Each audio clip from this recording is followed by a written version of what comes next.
Hello, it's story time. I hope you're all keeping well and still enjoying all the stories.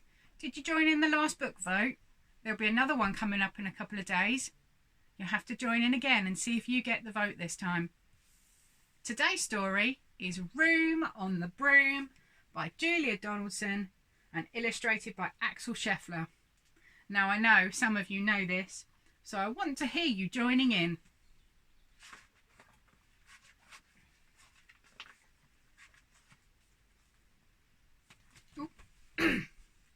The witch had a cat and a very tall hat and long ginger hair which she wore in a plait. How the cat purred and how the witch grinned as they sat on their broomstick and flew through the wind. But how the witch wailed and how the cat spat when the wind blew so wildly it blew off her hat. Down, cried the witch, and they flew to the ground. They searched for the hat, but no hat could be found. Then out of the bushes, on thundering paws, there bounded a dog with a hat in his jaws. He dropped it politely and then eagerly said, as the witch pulled the hat firmly down on her head, "I am a dog, as keen as can be. Is there room on the broom for a dog like me?" "Yes," cried the witch, and the dog clambered on. The witch tapped the broomstick and whoosh, they were gone. Over the fields and the forest they flew. The dog wagged his tail and the stormy wind blew. The witch laughed out loud and held on to her hat, but the wind blew the bow from her long ginger plait. Are you ready? Down, cried the witch, and they flew to the ground. They searched for the bow, but no bow could be found. Then out from a tree, with an ear-splitting shriek, there flapped a green bird with a bow in her beak. She dropped it politely and bent her head low, then said as the witch tied the plait in her bow, "I am a bird as green as can be. Is there room on the broom for a bird like me?" "Yes," cried the witch. So the bird fluttered on. The witch tapped the broomstick and whoosh, they were gone. Over the reeds and the rivers they flew. The bird shrieked with glee and the stormy wind blew. They shot through the sky to the back of beyond. The witch clutched her bow but let go of her wand. Down, cried the witch, and they flew to the ground. They searched for the wand, but no wand could be found. Then all of a sudden, from out of a pond, leapt a dripping wet frog with a dripping wet wand.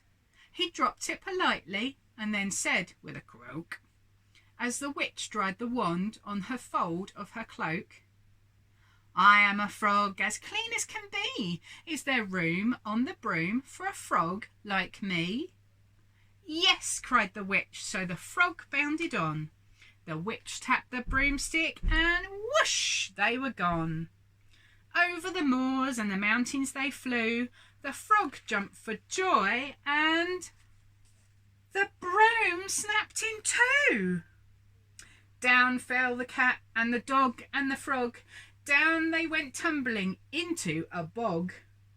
The witch's half broomstick flew into a cloud, and the witch heard a roar that was scary and loud.